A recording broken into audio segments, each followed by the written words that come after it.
Rain always made the city look honest. Neon signs blurred, expensive cars lost their shine, makeup ran, lies washed into the gutters.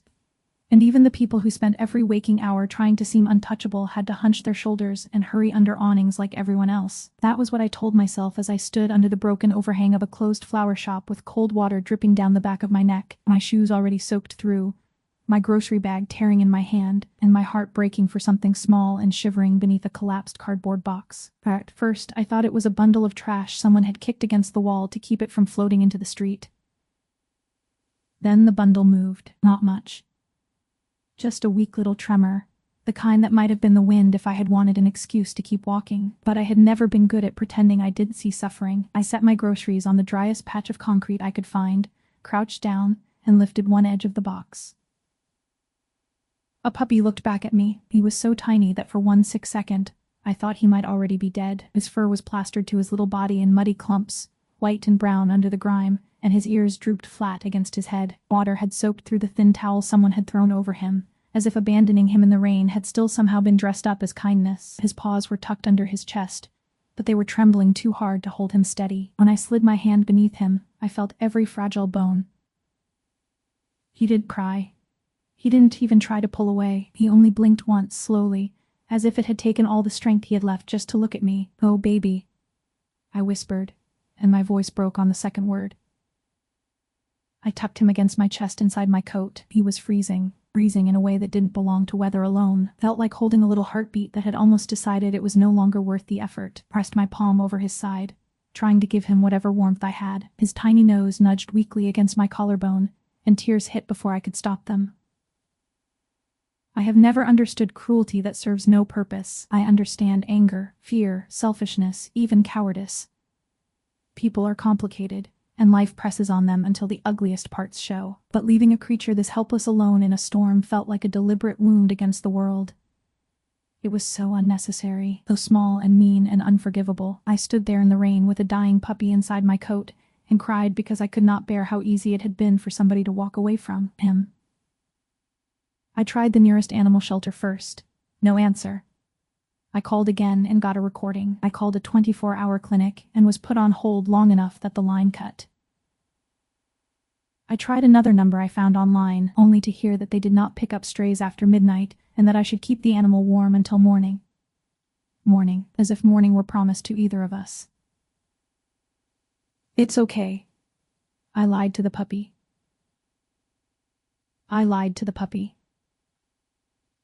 "I've got you," I'm thinking. My apartment was 3 subway stops away, but the trains were delayed because of the storm, and the station entrance was flooding. I could take a taxi if I found one willing to stop on that block, and then maybe wrap him in towels, use the little space heater that only worked if I kicked it twice, search for broth he could drink, pray he lasted until a clinic opened. I was trying to do the math of survival, while he shivered harder against me, and that was when light spilled across the pavement, not the quick swipe of passing headlights.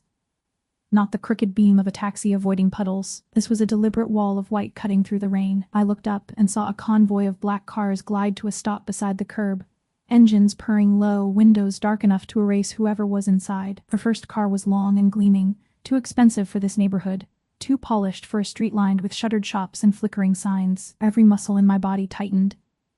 Even before the doors opened, I knew I was looking at trouble. The city had a pulse for these things. It was in the way people lowered their voices when certain names came up, in the way clubs stayed open past legal hours without ever being raided, in the way some men walked into restaurants, and every waiter suddenly forgot how to breathe. Power had a shape. Sometimes it wore a suit. Sometimes it traveled with men who stepped into the rain first, scanning corners and rooftops before anyone important touched the ground. 3 men got out. Then a 4th, all broad-shouldered, dark-clothed, alert, each one with the unmistakable stillness of someone trained to turn violent without warning. One of them looked straight at me. His hand moved beneath his jacket. My breath caught. I hugged the puppy closer and took one step back until my spine hit the flower shop's locked metal shutter. My groceries tipped over beside me, an apple rolled into the street and disappeared under the nearest car. The rear door of the center vehicle opened. He stepped out with no umbrella, as if the storm had no authority over him. I had seen him only twice before, Always from far away, always by accident. Once outside a courthouse where a crowd of reporters had shouted questions he did not answer. Once at the edge of a charity gala I had been working as an assistant to a caterer, where women in silk gowns watched him the way people watch a knife set carefully on a table. His name moved through the city like a rumor everyone believed. Luca DeSantis, a man newspapers described as a businessman and prosecutors described as untouchable, and then old shopkeepers thanked under their breath when neighborhood trouble vanished overnight. The man mothers warned their daughters never to notice. He was taller than I remembered. In person, almost everyone famous becomes strangely smaller, not him. The black suit he wore looked like it had been stitched onto his body with ruthless precision, and rain caught in his dark hair as he crossed the sidewalk. He had the face of a man sculpted for severity, sharp cheekbones, a hard mouth, eyes so intent they seemed to pin the world in place. He should have looked absurd walking toward a crying woman holding a muddy puppy under a broken awning. Instead, he looked like destiny changing direction. One of the guards spoke first. "Sir, we should keep moving." Luca did not look away from me. "Why are you crying?" His voice was low, calm, and so direct that for a moment I forgot to be afraid. I stared at him through the rain. Water slid down his forehead, caught on his lashes, traced the stern line of his jaw. No impatience. No mocking curiosity. Just a question, as if my tears were a fact he intended to understand. I swallowed. "Because somebody left him here." When he took one more step forward, his gaze dropped to the small face peeking from inside my coat. "The dog," he said. "The puppy." I corrected, because he looked too young and too breakable for any other word. "He was under that box. He's freezing. I can anyone to answer the shelters, and the clinics are." My voice wavered.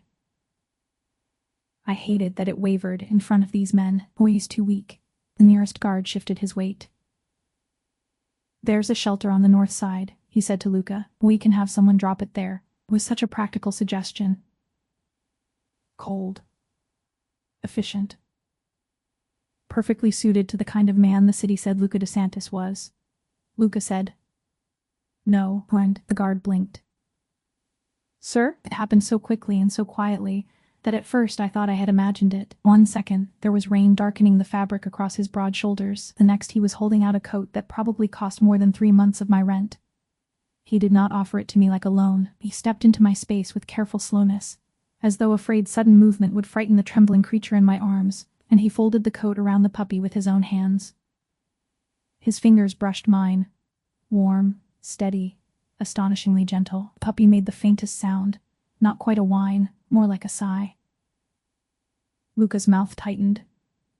Not with disgust, with something harsher and older, something that looked like pain stripped of softness. Then he lifted his gaze to mine and said, "We were taking him home."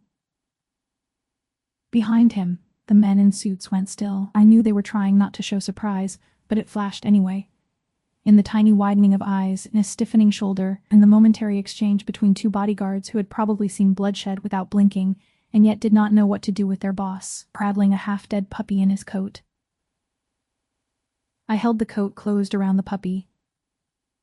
"Home? My home. We home," Luca said. The obvious response would have been no. I did not know him. I knew of him, which was worse. Every self-protective instinct I possessed rose up at once.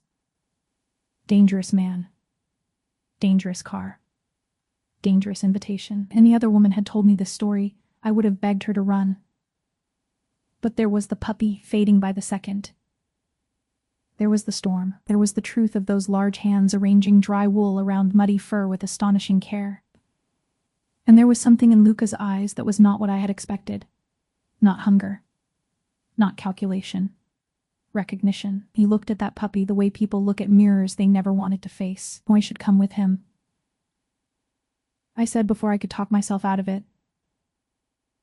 One of the guards let out a breath that might have been disbelief. Luca's expression did not change. "If that is what you want." I clutched the bundle tighter. When I'm not leaving him. For the first time, something almost like approval flickered through Luca's gaze. He inclined his head toward the open car door. "And don't." I glanced at the guard nearest me, half expecting him to laugh or block my path. Instead, he stepped aside. Another man snatched my torn grocery bag off the sidewalk before the rain could drown the last of what was in it. Nobody said a word as Luca gestured for me to enter the car. The interior smelled like leather, cedar, and a kind of wealth I had only ever encountered from the wrong side of service jobs. I slid across the seat, trying not to drip everywhere, the puppy on my lap wrapped inside that impossibly soft coat. Luca got in after me, the door shut. Rain became a muffled percussion on the windows. Outside, his security detail dispersed to the other cars. Then we moved. I sat rigidly, every nerve bright.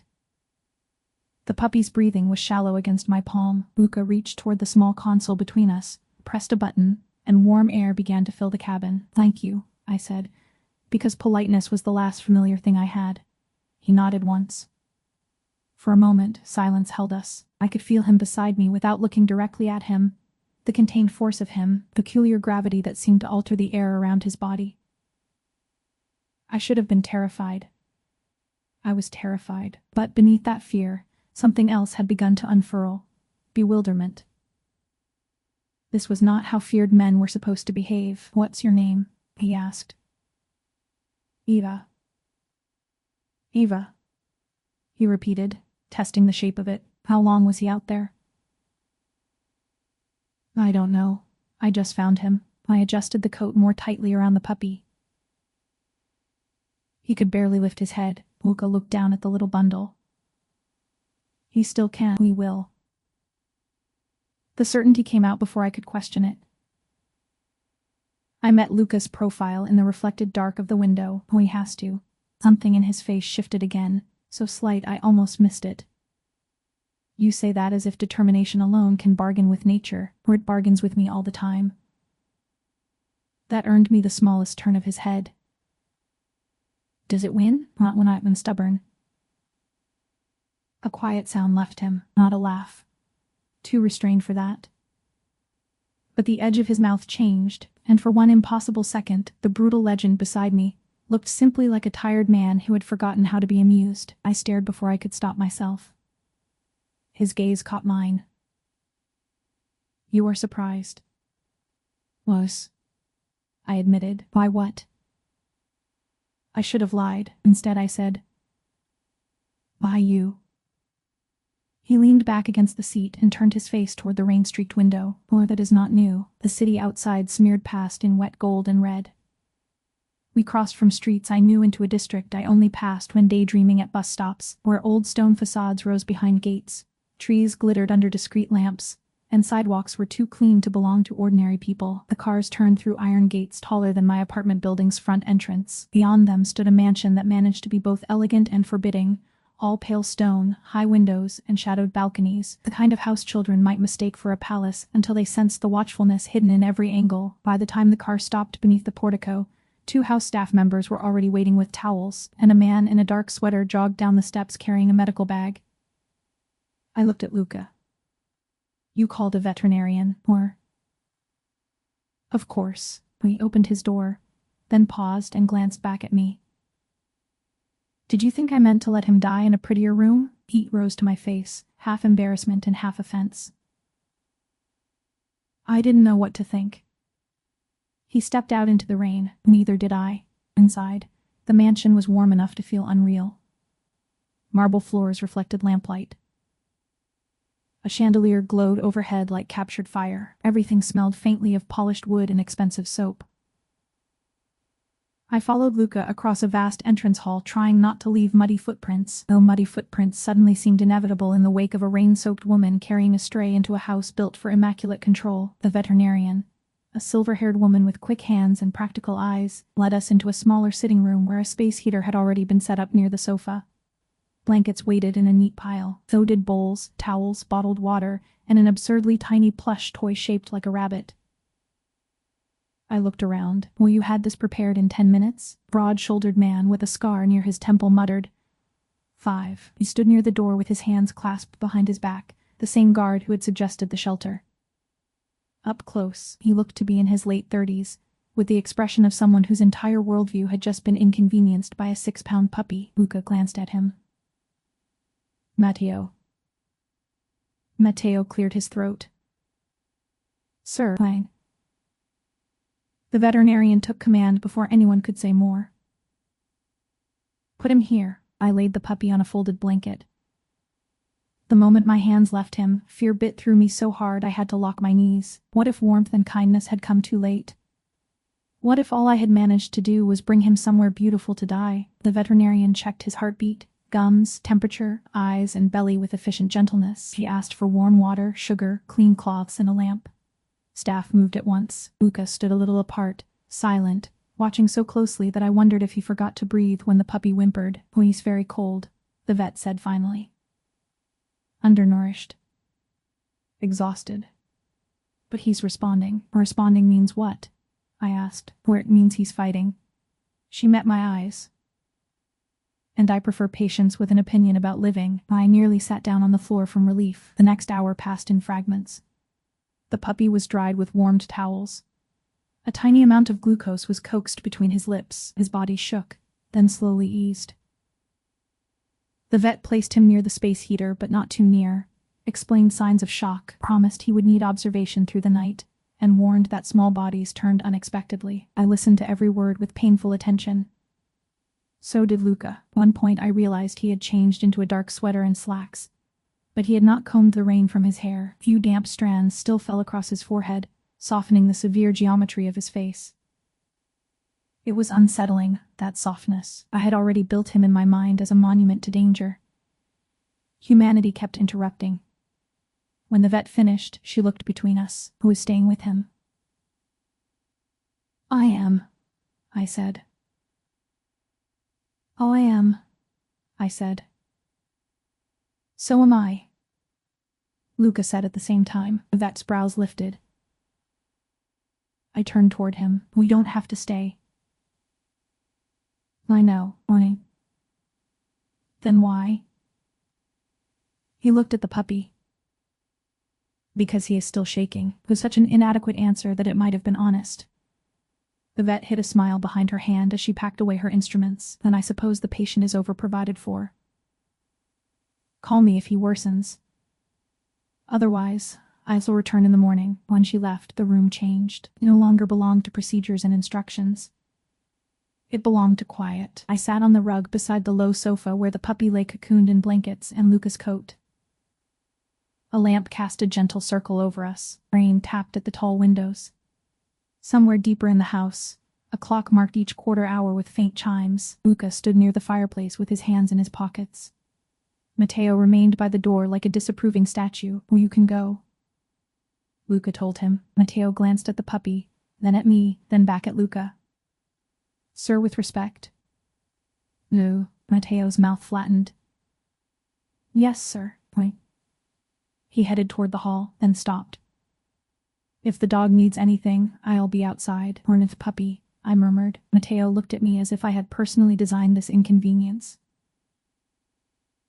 "The puppy," he repeated, and left. Luca sat in the armchair opposite me. The sudden normality of that image, a man in a sweater sitting watch beside a sleeping puppy, made something in my chest ache. Maybe because I had spent so much of my life watching tenderness arrive late, or not at all. Maybe because miracles, when they appear, rarely look like the stories promised.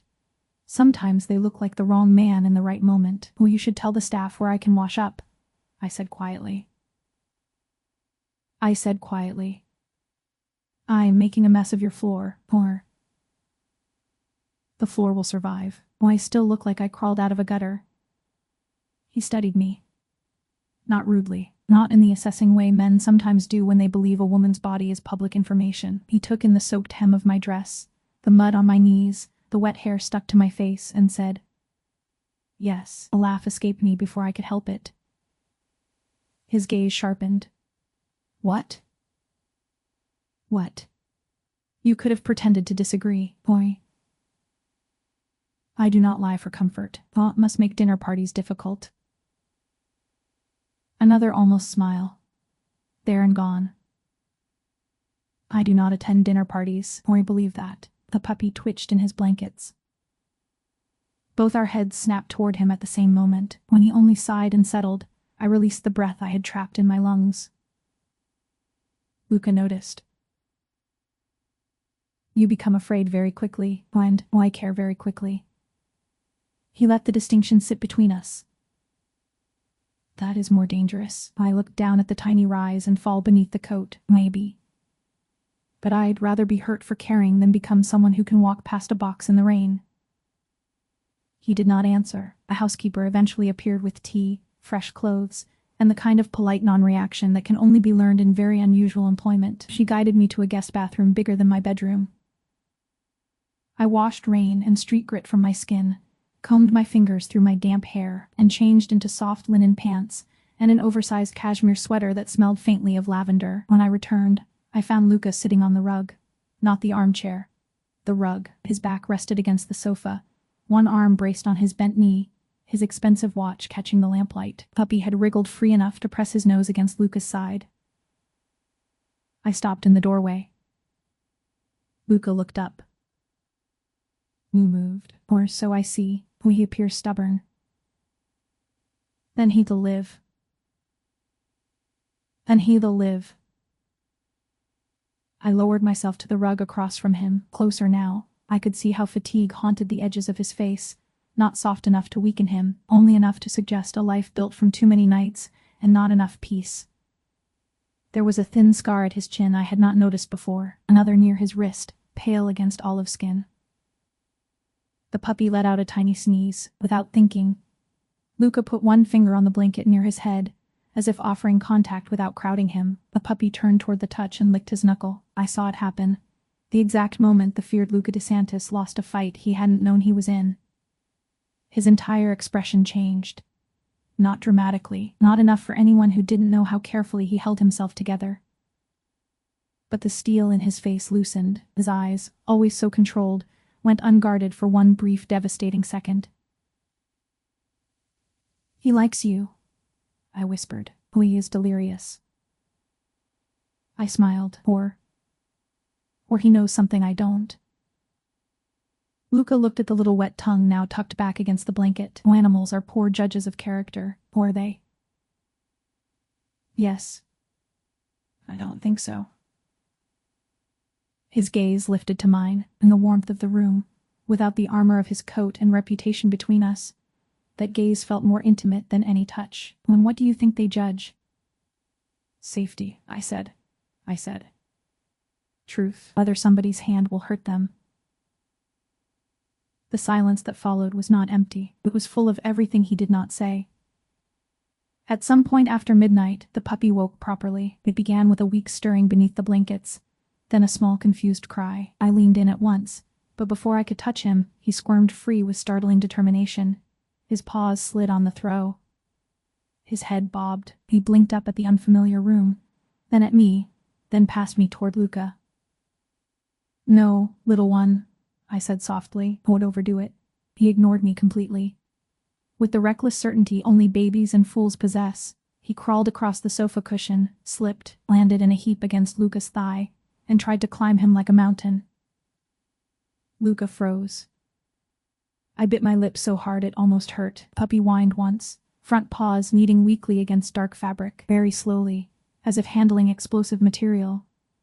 Luca slid his hands beneath the tiny body and lifted him. The puppy gave one contented sigh, turned in a circle against Luca's chest, and collapsed there. Asleep. I stared. From the doorway, a low noise of disbelief escaped Matteo. I had not even noticed him return, but now he stood holding a tray with fresh tea, looking as if he had just seen the laws of nature rewritten in real time. Another guard hovered behind him and then retreated without a sound, clearly determined not to be caught witnessing whatever sacred absurdity was taking place. Luca remained perfectly still, the puppy tucked in the crook of one arm, his other hand cupped protectively over that fragile back. "What do I do now?" he asked. The question was so serious that laughter spilled out of me before I could stop it. I clapped a hand over my mouth, but it was too late. Matteo's eyes widened in horror on my behalf. Apparently people did not laugh at Luca DeSantis. Luca looked at me. For one wild second, I thought I had finally crossed the line between strange rescue and terminal mistake. Then I saw it. Faint, reluctant, beautiful, the beginning of a real smile. Apparently, he said dryly. I embarrass myself. No. I managed, wiping at my eyes. You look Good, right? He glanced down at the puppy sleeping against his sweater. Like this? Especially like that. Something open and startled passed through his face, gone almost before I could trust it. Mateo, still clutching the tray, made a choking sound that might have been an attempt not to laugh himself. Luca did not take his eyes off me. Put the tray down, Mateo. Mateo obeyed with military caution. The puppy slept through everything. That should have been enough wonder for one night, but the strangest thing was not watching the city's most feared man cradle a rescue puppy like he had been born for it. The strangest thing was realizing the room had become peaceful with him in it. Not safe in the abstract. He was too powerful, too unknown, too capable of consequences I could not imagine. But peaceful, because all his attention was gathered in one place, and it was not cruelty. It was care. I should text my roommate, I said after a while, keeping my voice low. I'll worry. Mateo immediately produced a charger from nowhere when he saw my phone battery dying. I thanked him, he grunted, then crouched a careful distance away to inspect the puppy. So this is how it ends, he muttered. I blinked. How what ends? My career. Luca did not even glance up. You are being dramatic, sir. With respect, you are holding a puppy in the middle of the night while Miss Eva laughs at you, and somehow I am the dramatic one, aren't I? I hid another smile. Mateo looked at me as if silently asking whether I understood the magnitude of the situation. I did not entirely, but I was beginning to grasp that whatever people believed happened inside this house, tender vigil over rescued strays, was not considered routine. My roommate, Priya, replied to my text with 17 messages in quick succession, starting with "Are you alive?" and ending with "Send me your location right now before I call the police." I sent back a carefully edited version of events that omitted certain career-limiting names and only convinced her halfway. She demanded proof the puppy existed. I took a picture of the little face buried in Luca's sweater and sent it. Priya replied, "Keep the dog, marry the man." I looked up too fast and nearly dropped my phone. Luca's eyes narrowed. Something amusing? Nothing, he waited. I failed under that gaze almost immediately. My roommate has poor impulse control. What did she say? Marty. Mateo made a sound like a man begging the universe not to answer. I should have obeyed that sound. Instead I said, "She said I should keep the puppy." Oh? And? I could feel my face heating. Unmarry the man. Mateo shut his eyes. Luca regarded me in perfect stillness for 2 impossible beats. Then, to my eternal shock, a quiet laugh escaped him, deep, rough, and so unexpected that every person in the room looked toward him as though summoned by thunder. I had not known his face could do that. It transformed him. Not into someone harmless, never that, but into someone alive in a way rumors never capture. "What is your roommate's name?" he asked. Priya. She is reckless, and she's usually right. I said before common sense could intervene. That only widened the faint curve at the corner of his mouth. By 3 in the morning, the puppy had eaten a little from a syringe, relieved himself on one of Luca's antique rugs, and survived both events with dignity intact. Mateo took the rug disaster as a personal insult. Luca took it as evidence of life. I took it as the best mess I had ever seen. When the puppy finally settled again in a small basket improvised from folded blankets beside the sofa, exhaustion swept over me all at once. I tried to hide it, but my body betrayed me with a yawn so wide my eyes watered. Luca noticed. He noticed everything. "We need sleep," he said. "We're fine. You are falling over while sitting down." You are falling over while sitting down. That is an exaggeration, or it is not. He rose, crossed to a side table, and pressed a button I had mistaken for a lamp control. Somewhere in the house, a bell chimed softly. "I can sleep here," I protested. "You can sleep in a bed." "What if the puppy needs something? Laura will be here." The certainty in his voice surprised me more than the offer. As if there had never been any other possibility. A moment later, the same housekeeper returned. Luca instructed her to prepare the blue guest room. Then he turned back to me. "Well, you may check on him in 4 hours." I should have argued harder. I should have insisted on staying. Instead, I looked at the puppy, safe and warm at last. then at the man who had brought a veterinarian into his mansion in the middle of the night for a stray no one else wanted, and something inside me unclenched. "All right," I said softly. The blue guest room overlooked the eastern gardens. I found that out because when I woke, pale morning light was spilling through the curtains and birdsong threaded faintly through the glass. For a few blissful seconds, I had no idea where I was. Then memory crashed in. The rain. The puppy. Luca. And I bolted upright so fast the blankets tangled around my legs. I ran downstairs barefoot. I found them in the kitchen. That sentence still feels unreal. Not because the kitchen was grand, though it was. Not because I had expected staff to keep Luca far from ordinary rooms, though perhaps they usually did. It was unreal because he stood at the long central island in shirt sleeves, one hand braced beside a tiny ceramic dish, while the other attempted to coax the puppy into drinking watered goat's milk. Matteo stood 3 feet away holding a printed document that looked suspiciously like a schedule, and even more suspiciously like it had been ignored. The puppy was awake enough to be opinionated. He sneezed milk onto Luca's wrist.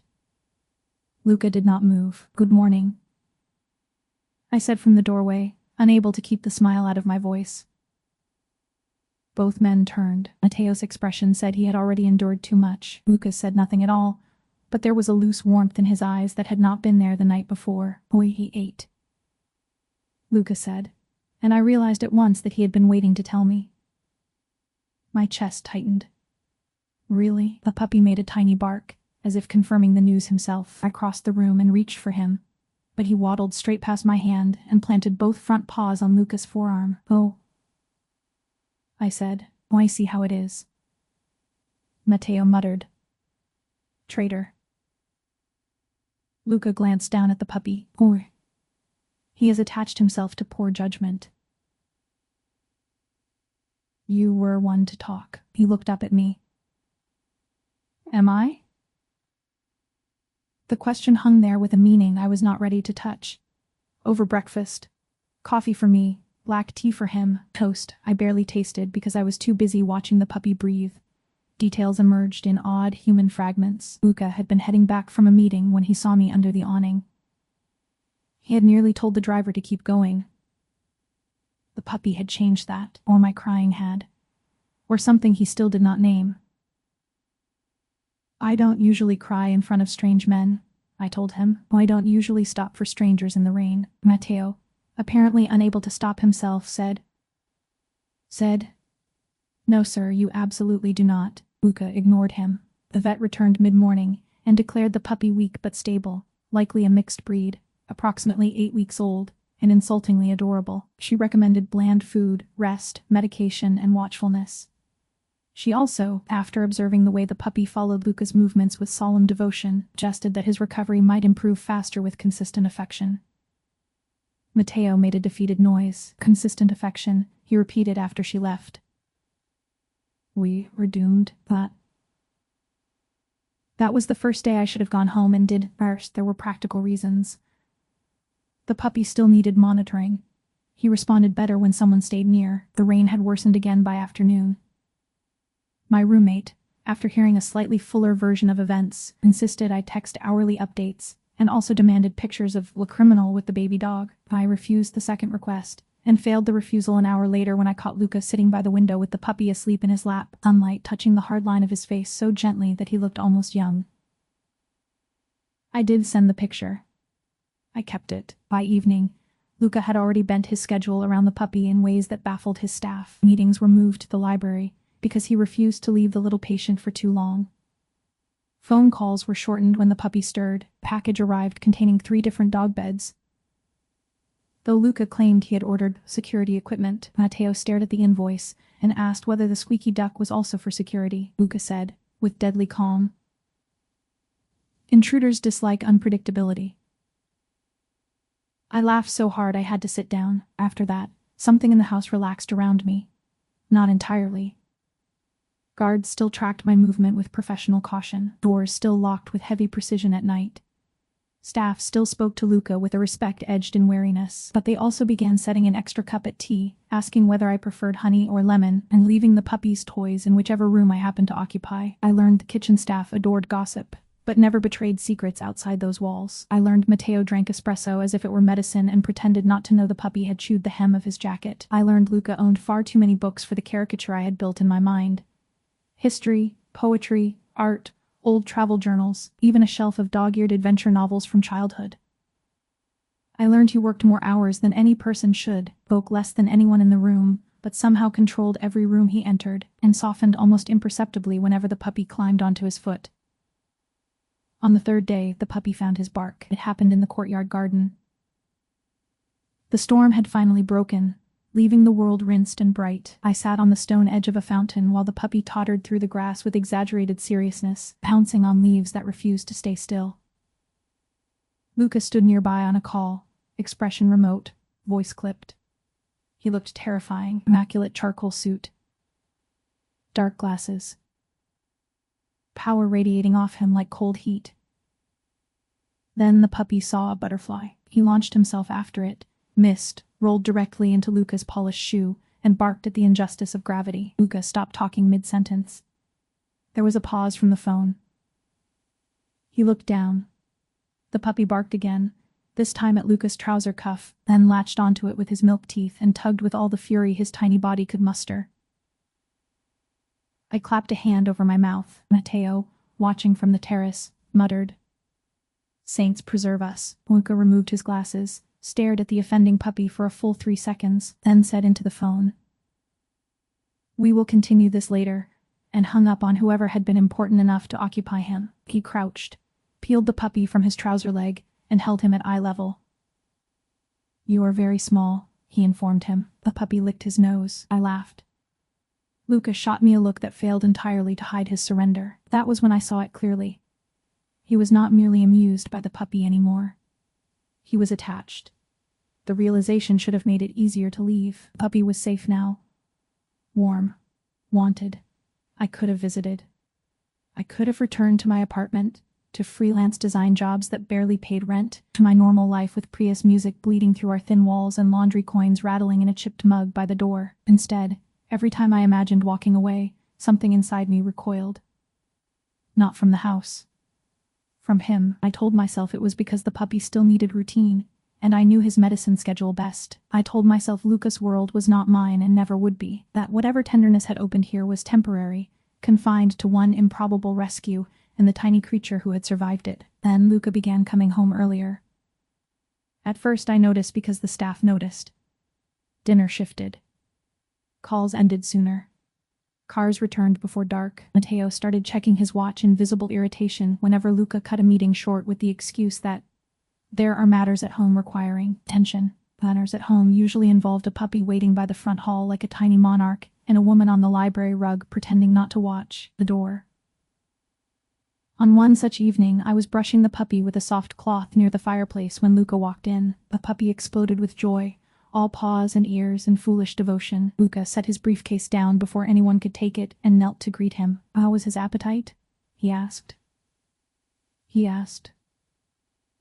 "Good," pointed Kaken.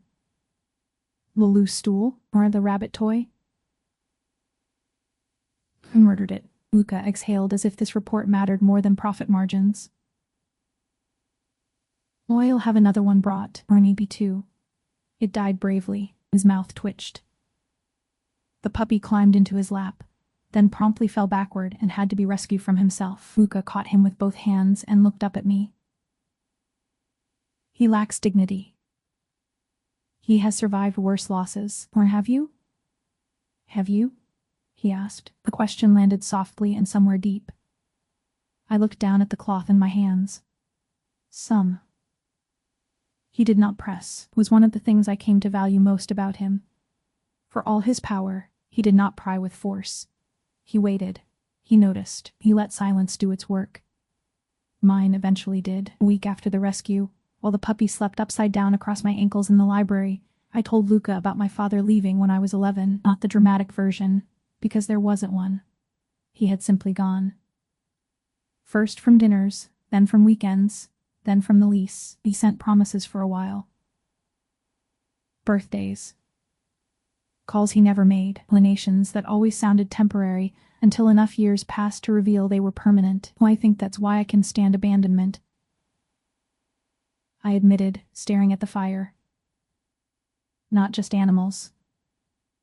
Anyone, even when it's none of my business, feels personal. Luca sat across from me in the amber lamplight, the puppy's chewed toy resting on the table between us. Oh, it is personal. I glanced up. He held my gaze with that unsettling steadiness. For every abandonment becomes a conversation with the ones we survived. The words settled over my skin like a hand I had not expected. That's a very sad thing to say. It is a true thing. Owen, do you always choose truth over comfort? Yes. Yes. Even when comfort would help, especially then. I should have found that harsh. Instead, I found it strangely kind. Honesty from a man like Luca felt like shelter. You knew where the walls were. Puppy snored loudly enough to interrupt the moment. I burst out laughing. Luca looked down at the little upturned belly, then back at me, and something warm moved between us with a shape too intimate to name. After that, our conversations deepened by inches, and then by miles. We talked in the kitchen over coffee while the puppy chewed chair legs. We talked in the garden at dusk while security lights blinked on along the walls. We talked in the library after midnight when the rest of the house fell silent, and the puppy slept like a soft comma between our feet. I learned Luca had grown up in a smaller house with fewer windows and no softness. His mother had loved him fiercely but died too young. His father had loved power more than either of them. By 16, Luca had already learned that men could smell fear the way dogs smell blood. By 20, he had learned to bury every weakness so deeply that even he could not reach it without violence. We'll make it sound inevitable, I said one night. He considered that. Not inevitable. Efficient. Or survival. For survival. Yes. And now, his gaze drifted to the puppy sleeping with his chin on Luca's shoe. Now I am less certain survival was enough. I wanted to touch him then, not out of pity. Never that. Out of recognition, because loneliness can sharpen a person into something formidable, and I knew the cost of that shape. But the space between us still mattered, and I did not know whether closing it would ruin what had begun so delicately. I said, "He'd disagree." Who? The puppy. He clearly believes joy is a strategic necessity. Luca's laugh was quieter this time, easier, and he has already compromised this household. He's improved it, or he has done both. Matteo, who walked in at that exact moment carrying files, said, "He chewed through €100 shoelace this morning." Or improved morale, I said. Matteo looked down at the puppy, who had once again managed to endear himself to the least sentimental person in the room. He also stole half my sandwich. "Did you get it back?" No, when he won. Then he won. To my deep satisfaction, Matteo failed to hide a smile. By the second week, the puppy had a name, though it took far longer than it should have because Luca rejected every suggestion with judicial seriousness. Storm? Oh no. Lucky? Oh. Button. Button, Matteo proposed killer, which earned him a look of such icy disapproval from the puppy that we all rejected it on principle. The kitchen staff campaigned for Biscuit. Priya, via text, suggested your future stepchild, which I ignored. In the end, the puppy chose for himself. One evening, while Luca was going through reports at the dining table, and I was rolling a small ball across the floor, the puppy abandoned the game, trotted straight to Luca, placed both paws on his shoe, and made a soft humming sound in his throat. It sounded like Mayo. I froze. Did you hear that? Luca looked down. Hear what? I repeated it toward the puppy. His ears perked. He barked once and made the sound again. Matteo, passing by, stopped dead. You named the dog my car? Luca frowned. Your car is named after yourself. It's a classic. It's a classic. Oh. It's vulgar. I grinned. Not your car. The word. Mio. Mine. Luca looked at me for a long moment. The room changed around that look. Mine? he said quietly. It fits, I murmured, because suddenly I could not seem to breathe normally. He claimed us first, warned. Luca repeated the name once more, softer this time, to the puppy. Mio, and that was that. Mio became the center of the house with shameless speed. He learned where the warm spots on the floor appeared at noon. He learned which maid slipped him bits of chicken. He learned that Matteo would grumble and still carry him upstairs if he whined. He learned that Luca's office rug was the best place to nap if he wanted protection from interruption, because no one dared wake a puppy sleeping at the feet of Luca DeSantis. He also learned that if I sat beside Luca on the sofa, he could wedge himself between us and receive twice the affection that, more than anything, made denial impossible. One rainy evening, much like the first, though gentler, I was tucked into the corner of the sitting room sofa reading while Luca reviewed something on his tablet. Mio slept sprawled across both our laps, his paws twitching now and then in dreams. The room was dim except for the fire and a lamp by the window. Outside, rain stitched silver lines across the dark garden. That night, with Mio across laps and rain whispering at the windows, Luca said, "When you leave a room, it feels wrong." My heart stumbled. "Oh, that isn't unwelcome," I told him. "Complicated, yes. Unwelcome, no." When he took my hand with care that almost hurt. A few nights later, Mio sneezed during a card game. We leaned toward him at the same time, laughed, and Luca kissed me. He kissed me slowly, like a man opening a locked door from the inside. After that, we slipped into a rhythm of small tendernesses. We fed Mio together.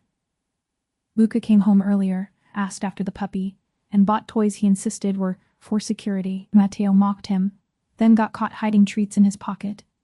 Even Matteo, who had first wanted a shelter and distance, started carrying Mio upstairs at night, grumbling while making sure his blanket covered his paws. In that house, I learned, love often arrived disguised as annoyance.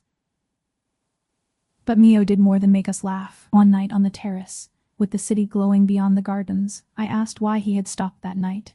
He was quiet for a long time. Then he told me that, as a boy, his father had left him waiting in the cold and never returned that night. He remembered counting headlights. Then he looked toward Mio's bed and said,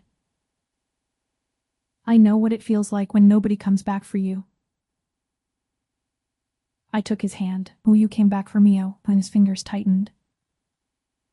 And somehow, for myself. Months passed. Mio grew strong and shamelessly adored. He stole socks, ruled the hallways, and slept wherever he pleased because he had learned nobody there would leave him behind. Luca laughed more. Matteo became the puppy's unwilling servant, and I stopped feeling like a guest. One warm evening, we sat on the same sofa where Mio had first slept wrapped in Luca's coat. Mio lay between us, heavy with trust. Luca stroked his head, held my hand, and said, "That night, I thought I was bringing a puppy home." He looked at me, all his guarded edges gone soft. "I didn't realize I was bringing my family home." I smiled through tears. Mio climbed into his lap, and the most feared man in the city laughed with his whole heart. Leaning against him, I understood at last that I had rescued a puppy from the rain. Luca had opened his home to save him, and Mio had rescued both of us from the loneliness we had mistaken for strength.